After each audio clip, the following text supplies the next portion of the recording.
Pessoal, hoje nós vamos falar um pouco sobre gabinetes para computadores.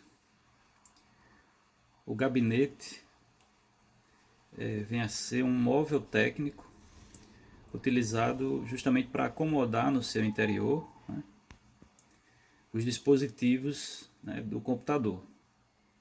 Placa-mãe, drive de disco rígido, fonte de alimentação, e justamente para dar organização e proteção a esses dispositivos.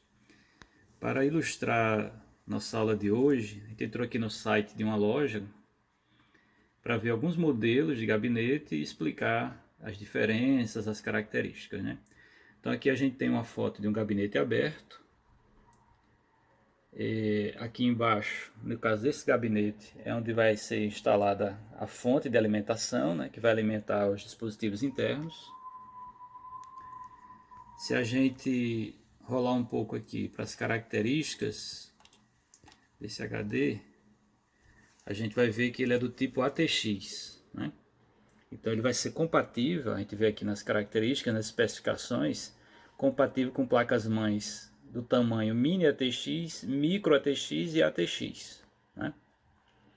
Uma coisa importante aqui da gente observar nesse gabinete é que ele tem toda uma preparação para garantir um melhor fluxo de ar interno, né? Com slots para colocação de ventoinhas adicionais, ó, aqui espaço para 3, né? Que é slots para 3 fãs, né? Então 3 ventoinhas adicionais para forçar a circulação de ar. Então uma coisa muito importante, né? Um gabinete ele tem que favorecer a circulação de ar interna dele, ou seja, tanto para o ar entrar, ele vai aquecer lá dentro do gabinete e sair, né? Então essa circulação tem que acontecer. Se houver algum impedimento, se o gabinete não for bem projetado para isso, a gente vai ter um aquecimento maior dos componentes internos do gabinete. Então, muito importante que o gabinete ele tenha, né, no seu projeto já previsto essa questão da circulação de ar e também já previsto que você pode acrescentar dispositivos como ventoinhas para forçar mais ainda essa circulação de ar interna. Aqui a gente tem outro modelo de gabinete, um mini torre. E se a gente for para as especificações, a gente percebe, ó, que ele só é compatível com placas-mãe no formato Micro ATX.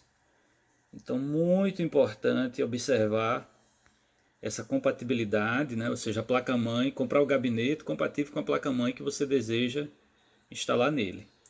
Esse tipo de gabinete aqui, perceba que ele é projetado, né, para computadores que não vão ter uma dissipação de calor muito alta, né? Ele não tem muito recurso para a circulação do ar interna, né, para dar conta de computadores, né, que vão ter dispositivos que vão aquecer muito. Então ele não pode ser usado para computadores que vão aquecer demais, certo?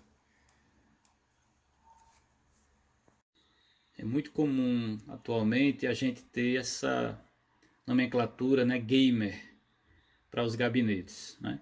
E o que é que isso vai significar? Na maioria dos casos, o gabinete que é chamado gabinete gamer, ele vai ser um gabinete maior, porque assim, imagina-se que um computador gamer, ele vai ter um processador, né, mais robusto, né, vai ter uma placa de vídeo também mais robusta e todos eles vão dissipar mais calor. Então é um gabinete que precisa ter mais espaço interno, precisa ter sistemas de ventilação mais eficientes bem, externamente geralmente são gabinetes que têm alguns recursos para, no sentido de mais decorativos, né? LEDs que acendem, né? Iluminação, como a gente vê nesse gabinete aqui. Vai ter um design mais, vamos dizer assim, arrojado. Outra nomenclatura que a gente vai ver também são chamados gabinetes slim. Então, de novo, são gabinetes pequenos, não podem ser usados para equipamentos que vão dissipar muito calor, né? Que aí você vai ter o sistema de refrigeração interna, né, de circulação de ar interno desses gabinetes não é muito eficiente. Então, assim, tem que ser usado realmente para equipamentos que não são tão poderosos, né, em termos de processamento. Outra coisa que a gente tem que observar, né, nesses gabinetes maiores, os chamados gabinete gamer, como eles são bem altos, né, a instalação da fonte, né, a fonte vai ficar instalada num ponto, então os cabos de saída da fonte vão ter que ser mais longos para poder alcançar os dispositivos que ela vai ter que alimentar. Então a fonte que vai ser instalada nesse tipo de computador, você tem que observar se ela tem os cabos longos para poder alcançar os dispositivos todos, né? Se comprar muitas fontes, o cabo é mais curto, então não vai conseguir, né, ser instalada num gabinete desses mais alto. Em gabinetes, né, que tenham o slot, e geralmente esses gabinetes maiores, todos têm, a gente pode instalar coolers, ventoinhas adicionais para forçar a circulação de ar, né, no gabinete. Então aqui tem um modelo, né, e essas ventoinhas hoje é comum que elas venham também com recursos de iluminação, né, para decorar o gabinete, né, é o caso dessa aqui, né, mas o que tem que ser observado no caso dessas ventoinhas é essa questão, né, do tamanho dela, né, para ver se cabe lá no slot do gabinete, né, essa aqui é de 12 centímetros, né, e também avaliar, né, outras especificações dela. Eu vou rolar aqui um pouquinho a tela. Então você tem questões como velocidade, né, que está em 1200 RPM, com um erro, né, de mais ou menos 150, né? Ou seja, ela oscila aí a velocidade dela entre 1050 e 1350 RPM, né? E a gente tem a questão do fluxo de ar, a pressão do ar, o nível de ruído também é importante, né? Porque se a ventoinha for muito barulhenta, você precisar acrescentar, por exemplo, 2, 3 ventoinhas, isso vai causar um ruído que vai incomodar, né, o usuário, né?